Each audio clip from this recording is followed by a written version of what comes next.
대견스러운 질문이긴 한데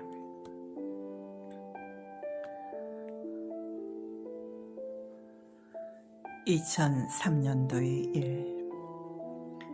2003년 한 해도 저물어 간다. 컴퓨터를 켜니 이메일 편지가 와 있다.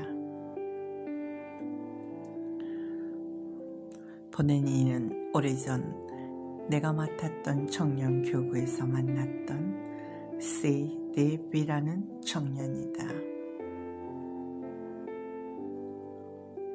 읽어보니 성령의 인도를 받지 못하는 크리스찬은 어떻게 해야 하지요?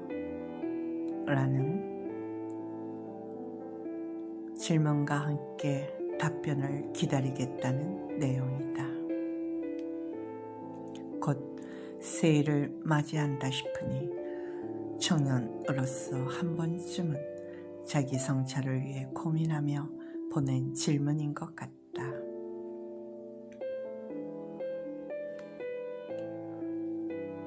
대견하고 칭찬할 만한 태도와 질문이긴 한데 나 역시 책임감이 느껴져 하나님 앞에서 어떻게 답글을 써야 하나로 고민하며 하나님께 SOS를 치게 된다.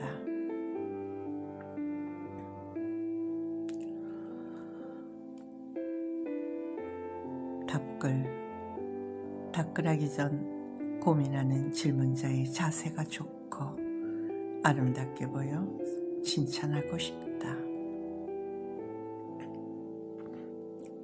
훗날 질문자는 하나님께 영광 돌리는 자리에 설 것이 틀림없다.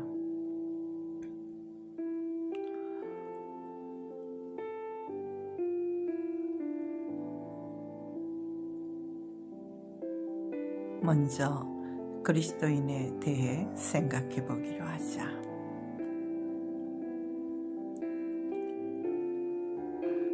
우리는 보통 교회에 나오는 모든 사람을 칭하여 그리스도인이라 부르지만 엄밀히 말해 두 종류의 부류가 있음을 알아야 한다. 첫째 부류, 성령의 인도함으로 예수님을 나의 구주로 인정하며 마음에 믿고 의에 이른 사람으로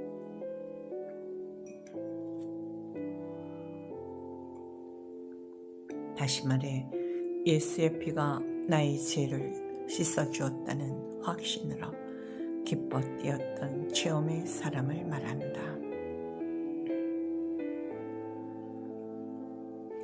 여기서 성령의 인도함이란 말을 사용한 이유는 성령이 아니고는 예수를 구주라 고백할 수도 없고 죄사함의 은총을 확신할 수도 기뻐할 수도 없기 때문이다.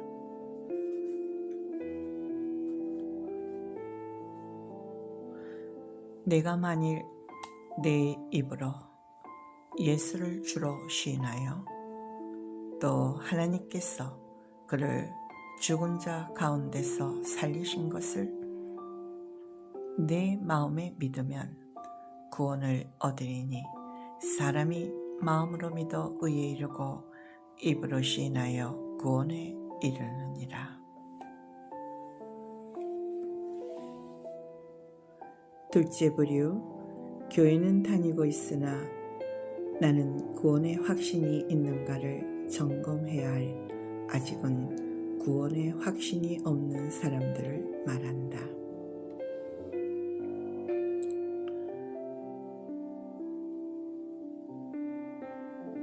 예를 들어 나 역시 제사함의 은총이 내게 있는지를 확신할 수 없어 예수를 처음 믿던 해인 1984년도에 아주 심각하게 하나님께 아뢰는 적이 있었다.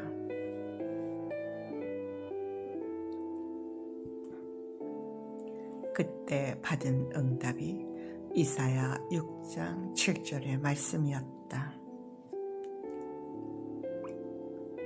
그것을 내 입에 대며 가로되 보라 이것이 내 입에 닿았으니 내 악이 제하여 졌고 내 죄가 사하여 졌느니라.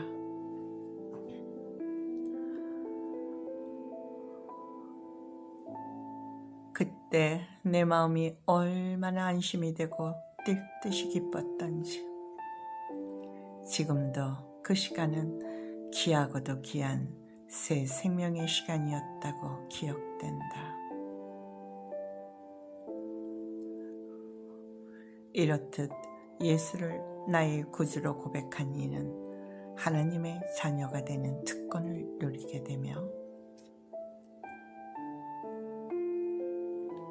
세상 끝날까지 함께 해주시겠다는 약속의 말씀을 받게 된다. 이는 세상 끝날까지 성령님의 보호, 인도하심을 받는다는 의미도 포함된 것이다. 질문자에게 물어보겠다. 첫째 질문, 그대는 예수를 구주로 믿고 입으로 시인했는가?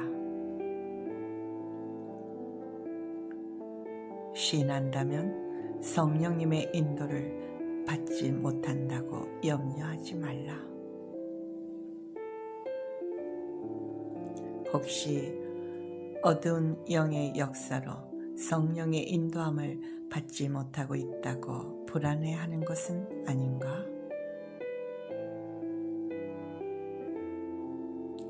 하나님께서 평안을 그대에게 주실 것이다. 평안을 너희에게 끼치노니 곧 나의 평안을 너희에게 주노라. 내가 너희에게 주는 것은 세상이 주는 것 같지 아니하니라. 너희는 마음에 근심도 말고 두려워하지도 말라.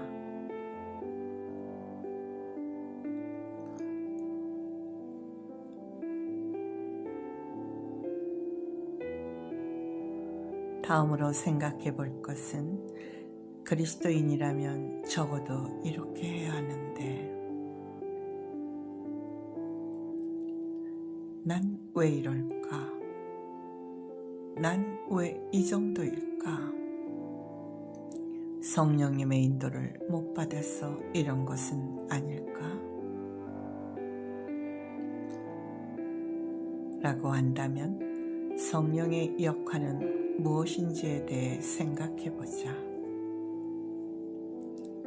모든 성경은 하나님의 감동으로 된 것으로 교훈과 책망과 바르게 함과 의로 교육하기에 유익하니 이는 하나님의 사람으로 온전케 하며 모든 선한 일을 행하기에 온전케 하려 함이니라.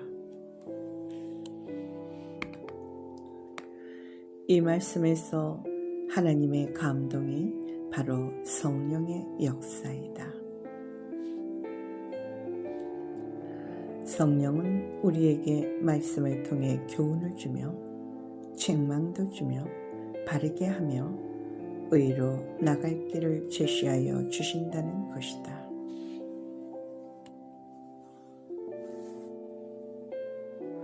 그러므로 성령의 인도함을 받는다는 것은 하나님의 말씀에 순종하는 것을 의미하는 것이라는 걸 알 수 있다.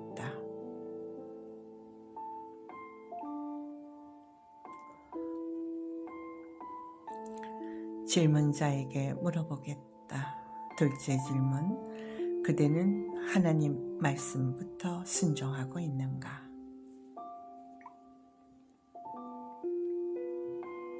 만약 대답이 아니요 라고 나온다면 로마서 8장 12절에서 13절, 잠언 4장 23절, 25절, 28절의 말씀을 소개한다. 형제들아, 우리가 빚진 자로 돼 육신에게 져서 육신대로 살 것이 아니니라. 너희가 육신대로 살면 반드시 죽을 것이로되 영으로서 몸의 행실을 죽이면 살리니. 무릇 지킬 만한 것보다 더욱 내 마음을 지키라. 생명의 근원이 여기서 남이니라.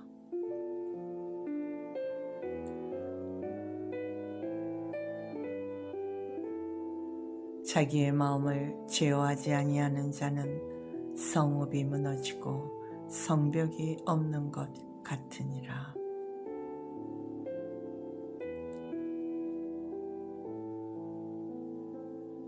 다음은 성령의 인도함을 받은 사람의 예를 들어보도록 하겠다.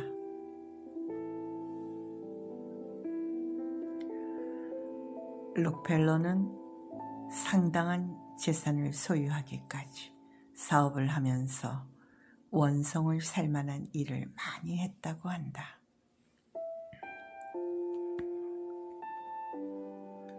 오죽하면 록펠러 인형을 만들어 화영식까지 거행할 정도였다는데, 그러던 어느 날 밤 먼지가 묻은 성경책을 읽고 싶어 무심코 넘기다가 눈에 들어오는 말씀 구절이 있었는데,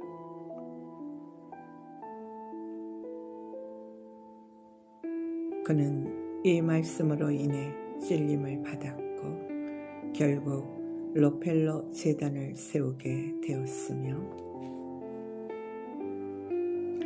움켜쥐고 쓸 줄 몰랐던 그 많은 돈을 풀어 선한 일에, 하나님이 기뻐하실 일에 사용했다고 한다.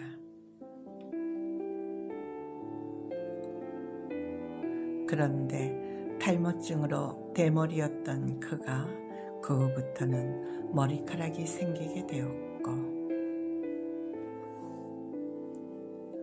잠도 숙면을 취하게 되었다는데 92세까지 장수를 하셨다 한다. 이처럼 성령의 인도함을 받아 사는 그리스도인의 삶이란 말씀에 순종하는 삶을 사는 것이라고 다시 한번 말하고 싶다.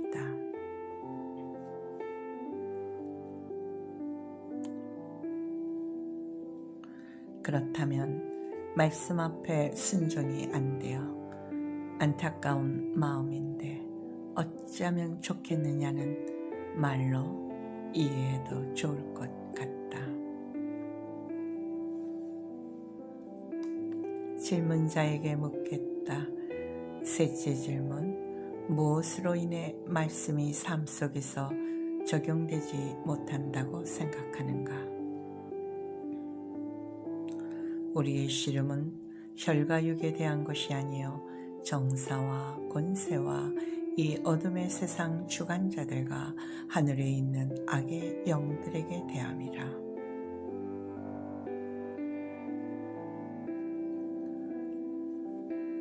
그러므로 하나님의 전신갑주를 입어야 마귀의 괴계를 능히 대적할 수 있다고 에베소 6장 14절에서 17절에 말씀하고 있다.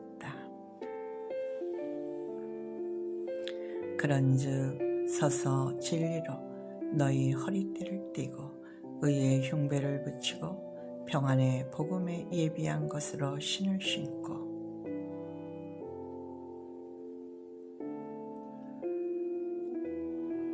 모든 것 위에 믿음의 방패를 가지고 이로써 능히 악한 자의 모든 화전을 소멸하고 구원의 투구와 성령의 검 하나님의 말씀을 가지라. 쉽게 말해서 우리를 넘어뜨리려는 역사가 어둠의 세력에서 시작된다는 것을 잊지 말아야겠다. 즉, 말씀이 삶 속에서 적용되지 못하도록 방해 공작을 하는 이 세력을 진리, 의, 평안의 복음의 신, 믿음, 구원, 하나님의 말씀으로 무장하고 대적해야 한다.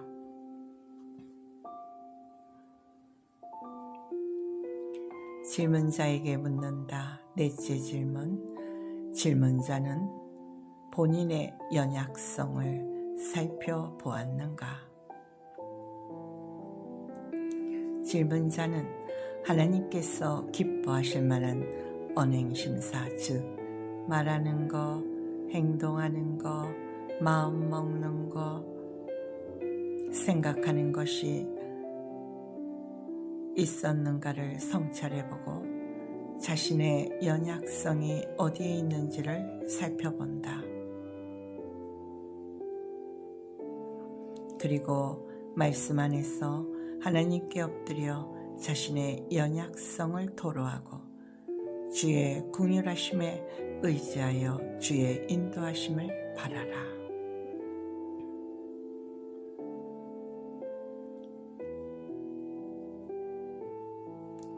성령의 인도를 받지 못하는 크리스찬은 어떻게 해야 하는가에 대한 이제까지의 글을 요약하면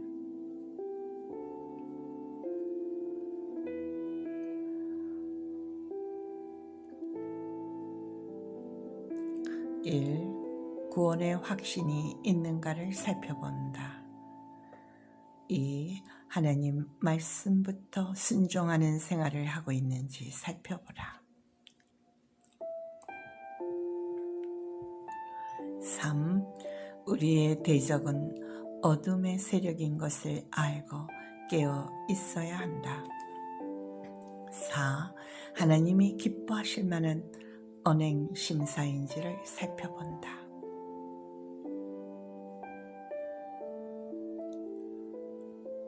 그러므로 질문자는 말씀 앞에서 절대 순종하는 삶을 살도록 하여 주님을 기쁘시게 한다.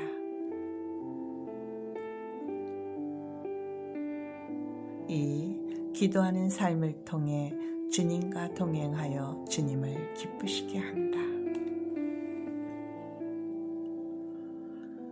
3. 자신의 연약성을 인정하고 자신의 힘으로는 고칠 수 없으니 성령님을 의뢰하는 삶을 살도록 하여 주님을 기쁘시게 한다.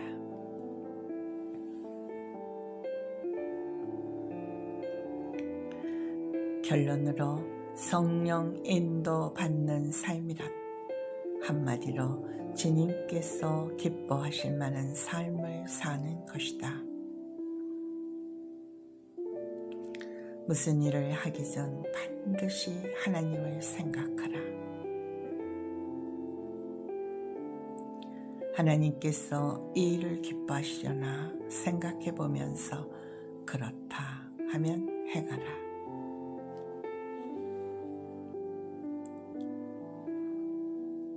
그렇게 하다 보면 성령의 인도함을 받는 크리스찬으로 나가게 될 것이다.